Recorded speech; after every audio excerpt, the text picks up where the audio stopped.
It's time for the farthest away mountain. Let's review where Dakin was and what was happening in our last week's reading. Dakin was talking with Og and Gog and all the gargoyles, and she found out that the little brass troll that used to be hers had taken the brass ring, or had taken this magic ring of some sort. So she asked, why does the master or the witch want the ring? Why is it so important? And remember that they replied, first because it's magic, and with that ring he could take power over the whole country, not only this mountain. And also without the ring the prince cannot marry. It is the law of the land that the ring must be put on the finger of every royal bride, and the royal family will die out without the ring. And so that is why we learned that the master or the witch or the somebody bad wants that ring to stop the family from ever having continued reign in this kingdom. Okay, so we go to chapter 16 entitled The Witch. She kissed each of them and then climbed back into the cave. It was absolutely pitch black in there, and she popped straight out again. Are you still there? Oh, we are just going. Blow on me before you go. At once she felt rather than saw them cluster around her, and the next moment felt their life-giving, strengthening breath envelop her. She tingled all over. Oh, that feels better. Thank you, dears. Now hurry, I'll be all right. Back into the inky cave she crawled, and this time she hardly missed her eyes. Her hands and feet found holds by themselves, and as she moved along the tunnel her mind was working quickly. Only at night is the master solid, and only at night can he be harmed. But at night he takes the shape of a witch. Now, what did old Croak say? That there's only one thing the witch is afraid of, and that's the color white? But old Croak was wrong about a lot of things. How wise am I to rely on that? On the other hand, what else can I rely on? Now, what have I got that's white? My apron. That's quite big. The only trouble is it's filthy. It's not really white any longer. My petticoats. Let me think. Did I put on a white one, or are they all red flannel? She stopped, picked up the edge of her skirt, and fumbled among the petticoats. Flannel, flannel, flannel. Oh dear, she said aloud. It's my own fault for being too lazy to iron a cotton one. Suddenly a sharp voice said, Password! Dakin froze. The evil smell she'd noticed before was all about her. She saw a round greenish light and a strange figure behind it. Dragon's fin! Too late for that, said the voice. Who are you?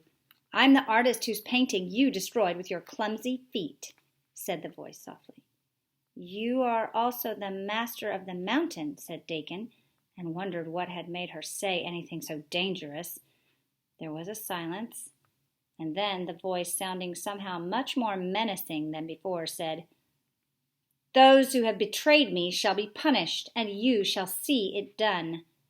The horror of the ogre's nail feeling for her in the cave, the horror of Graw's wing brushing her face, the horror of the slimy caterpillars and all the other signs of evil at work, none had turned her blood to ice as that voice did. How much more terrifying it was when, without warning, she felt a cold, clammy hand suddenly clutch her wrist and begin dragging her along back the way she had come. With her free hand she pulled and scratched at the thing that held her, but it was like tearing at an iron band. Willy-nilly she was pulled along, stumbling over the rocks, and finally she could see the cave mouth with the starlight twinkling in it. Oh, Og, oh, Vog, oh, Zog, was all she could think through her terror, for the feeling of the Lithi water was still strong, protecting her. But what about them? How could she save them? For a moment something black blocked the mouth of the cave as the witch scrambled through, and then Dakin was pulled through after her. The next thing she knew was that she was standing out on the ledge. A full moon was rising over the valley, bathing everything in cold, eerie light. A white light. The witch, a withered-looking crone, dressed in rags of many colors, all bleached and unnatural in the moonlight, immediately shrank from the white moon and made a flickering, jerky movement in front of her eyes with her free hand. At once, to Dakin's astonishment, it seemed so very odd, a pair of dark glasses? just like the ones the blind man in her village wore, appeared on the witch's nose. From her arm hung the silver ball, the witch ball, giving off a cold green light. It shone upon the most terrible face Dakin had ever seen or dreamed of. Dakin thought she heard a faint, frightened hiss behind her. Stealthily groping with her free hand, she felt Zog huddling against the cliff face. She dared to cuddle him, and in turn she felt him breathing on her hand with all his might. A great wave of strength went up her arm. "Now, meddlesome girl," said the witch, "we will talk, but first—" With a sudden jerk, Dakin was pulled away from the cliff, leaving Zog exposed. He curled his neck and tried to hide his face, but the witch pointed her bony finger at him. "You!" she said in a voice so full of menace that Drakemag's loudest roar seemed like a purr of a kitten beside it. "Go and fetch your brothers. Do not try to escape, for my power is upon you all. Enjoy the little moments of life and the freedom to move and speak that are still left to you. Go." With a whimper of terror and one piteous look at Dakin, poor Zog slipped away around the corner. "What are you going to do to them?" cried Dakin. "You shall see it all," said the witch in a cruel sing-song voice. "You shall see how, with the edge of my hand, I can strike them from their roots in the rock and send them tumbling down the cliff to smash into 1,000 lifeless pieces of stone at the bottom." "Oh no, oh no!" "They have lived too long. They are only slaves, and they have disobeyed my orders. You shall send them to their deaths, as I have already sent their brother Gog." As she said these words, the witch jerked Dakin sharply toward her by the wrist and peered closely into her face. The smell of evil nearly made Dakin sick. "Have you nothing to say?" the witch hissed. The last thing Dakin wanted to do was to tell this dreadful, wicked creature the truth about Gog, her troll. Yet something in the eyes that seemed to flicker through the dark glasses forced her to speak when she had not meant to. "Gog isn't dead," she gasped. "Ah!" The clutch on Dakin's wrist tightened. "But he is outside your power. He is off the mountain," Dakin added. "I knew it!" hissed the witch. "Signs and portents! Signs and portents! I have my ways, and he is down there in the valley, and my ring with him." "He has no ring," said Dakin. "He is only small. I can hold him in my hand. I could have seen if he had a ring anywhere about him."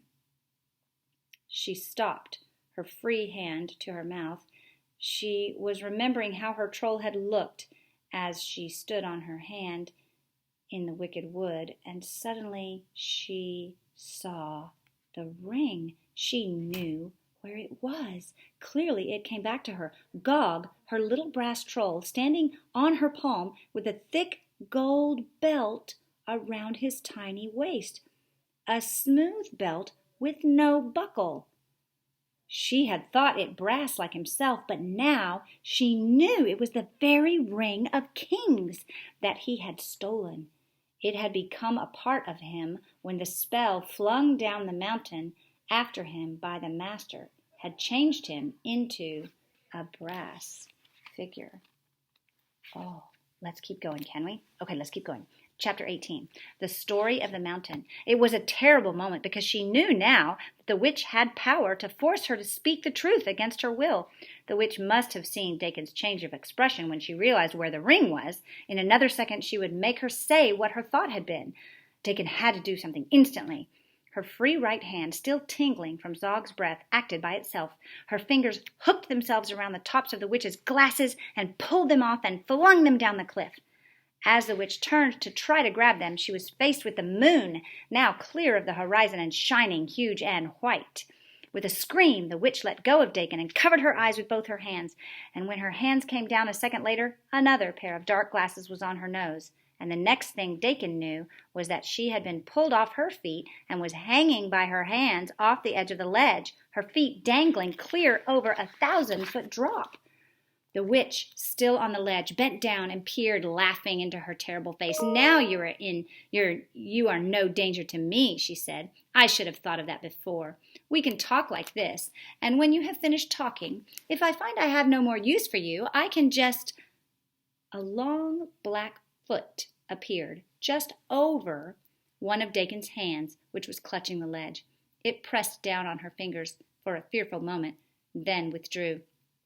The witch sat down, arranging her wild-colored tatters around her, as if making herself very comfortable. Dakin felt about with her feet. One toehold she found, and rested part of her weight on it. "Do you like stories?" the witch asked. "I will tell you one. Many years ago, among all the old dead mountains in this land, there was one mountain different from all the others. This mountain was not dead. It had a soul. In the old days, you may know, men believed that many things had souls, trees, wells, fields, lakes. Nowadays, though, no one believes this, and it is, in general, no longer true. But this one mountain had kept its soul within it from those past times. Because of its soul, the mountain had strange powers. Men who tried to come near it found it always got farther and farther away, so none could reach it except a few whom the soul of the mountain called, because the soul was a good soul." And here the witch shuddered. "It called only to those who were very good among men, or trolls, and those it called would come and live on its slopes and create gardens and plant forests. They were few, but they were very happy." Ugh, the witch shuddered again. "But then," she went on, chuckling a little, "something went wrong. Some 200 years ago, the mountain nodded to a young man who then lived in the very same village where you dwell.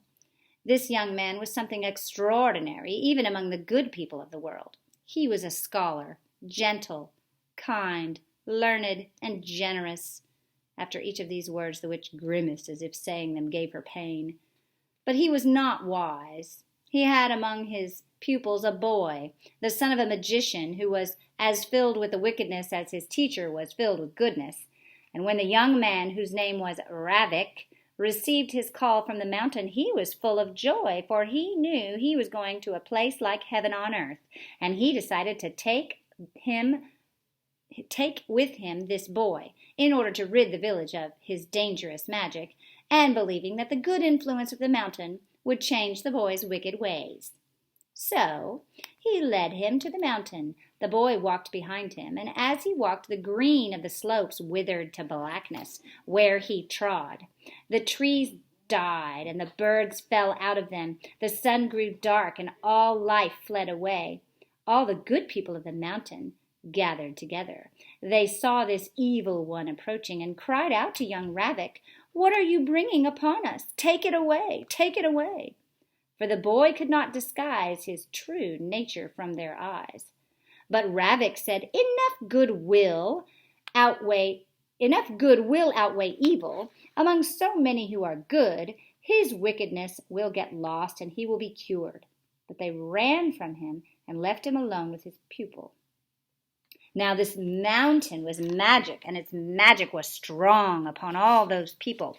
Yet for all their goodness, they had too little courage, and when they ran away, they left an emptiness which the evil boy filled.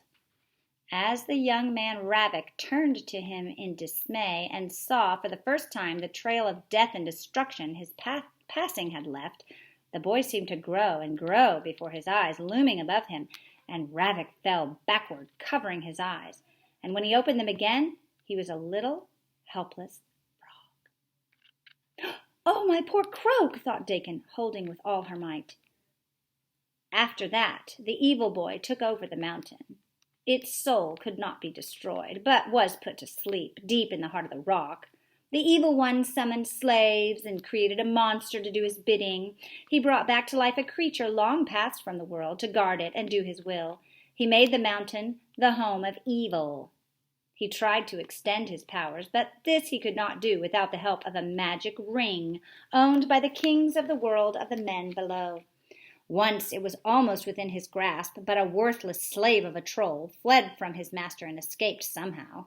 The witch gnashed her teeth and howled with fury, remembering this. And now the evil one, as punishment for this one piece of carelessness, must give all his time to searching and searching for this ring, that he may spread his reign over all the world of men, destroying what is good and increasing what is bad, until the whole world is like this mountain, a black fountain of evil pouring over all. Horrified and frightened as she was, Dakin refused to let fear overpower her. The lesson of the story was clear. It wasn't enough to be good. One had to be wise and brave as well. The young man Ravik had been good, but not wise, and so he had brought evil into the magic mountain. The people of the mountain had been good, but not brave. They had run away and left the mountain in the power of the evil boy, who now, 200 years later, was both the master and the witch. Whether she herself was good or not, Dakin did not stop to think. What mattered now was to be wise and brave. The witch must be destroyed before morning came, and she vanished again.